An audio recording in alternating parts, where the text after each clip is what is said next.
नमस्कार, मैं हूं आपके साथ सृष्टि श्रीवास्तव। ज्ञानवापी का मुद्दा अभी छाया हुआ है, जहां एक तरफ बीजेपी की तरफ से इस मुद्दे पर पॉजिटिव रिस्पांस आ रहा है, बीजेपी इसका सपोर्ट कर रही है, वहीं दूसरी तरफ उनके ही गठबंधन के सीएम इस पर कुछ बोलना नहीं चाहते हैं। लेकिन बता दे, सीएम साहब उनके ही गठबंधन में होके कई मुद्दों पर बीजेपी के खिलाफ है, वही उनके पीएम मोदी से अच्छी बनती भी है, लेकिन इस मुद्दे पर वो विरोध में है। हम बात कर रहे हैं बिहार के मुखिया नीतीश कुमार की। वैसे तो बिहार के मुखिया नीतीश कुमार है तो बीजेपी के साथ, लेकिन जब बात आती है बीजेपी के मुद्दे की तो नीतीश जी को साफ सूंघ जाता है, कोई जवाब ही नहीं होता उनके पास। अब देखिए, ज्ञानवापी का मुद्दा अभी छाया हुआ है, लोग अपना अपना तर्क दे रहे हैं, ये मुद्दा है बीजेपी का। और जब नीतीश कुमार से ज्ञानवापी पर सवाल पूछा गया तो उनका जवाब क्या होगा ये आप पहले से ही समझ गए होंगे, क्योंकि जब भी बीजेपी का मुद्दा आता है तो नीतीश कुमार कुछ नहीं कहते।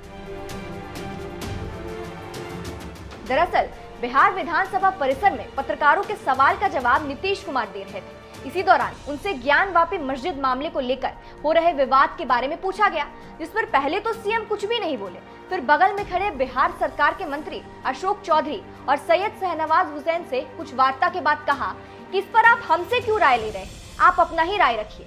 अब बात हो रही है मुद्दे की, तो कई मुद्दे हैं जिस पर नीतीश कुमार खिलाफ हो जाते हैं बीजेपी के, जैसे कि जनसंख्या नियंत्रण कानून। यूपी में जब इसकी बात छिड़ी थी, योगी आदित्यनाथ ने इसका जिक्र किया था, तब भी नीतीश कुमार ने इसको लेकर बीजेपी से अलग बयान दिया था। जनसंख्या नियंत्रण कानून को लेकर बिहार के मुख्यमंत्री नीतीश कुमार ने कहा था कि जो राज्य को करना चाहे वो करे, लेकिन हमारी राय यही है कि सिर्फ कानून बनाने से जनसंख्या नियंत्रित नहीं हो जाएगी, ये संभव नहीं है।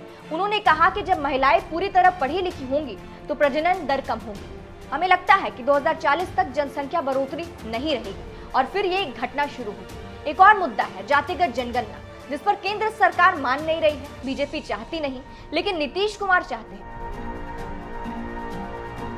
बता दें, जातिगत जनगणना की मांग नीतीश कुमार और बिहार के विपक्ष राजद कर रही है, लेकिन ये बात केंद्र सरकार बीजेपी नहीं मान रही है। वहीं एक और मुद्दा है विशेष राज्य का दर्जा, जो कि बिहार की मांग है, मगर बीजेपी इसके साथ नहीं है। दरअसल बिहार के मुखिया की मांग है कि बिहार को विशेष राज्य का दर्जा मिलना चाहिए, लेकिन केंद्र सरकार इस पर नहीं मान रही है। यहाँ पर साफ तौर पर देखा जा सकता है कि कई मुद्दे को लेकर बीजेपी और नीतीश कुमार आमने सामने आ जाते हैं, लेकिन है गठबंधन में। ऐसे में सवाल खड़ा होता है कि आखिर ऐसी नाराजगी क्यों है, और अगर नाराजगी है तो नीतीश कुमार खुलकर सामने क्यों नहीं आते हैं। खैर, इस पूरे मामले पर आपकी क्या राय है, हमें कमेंट करके जरूर बताएं। नमस्कार।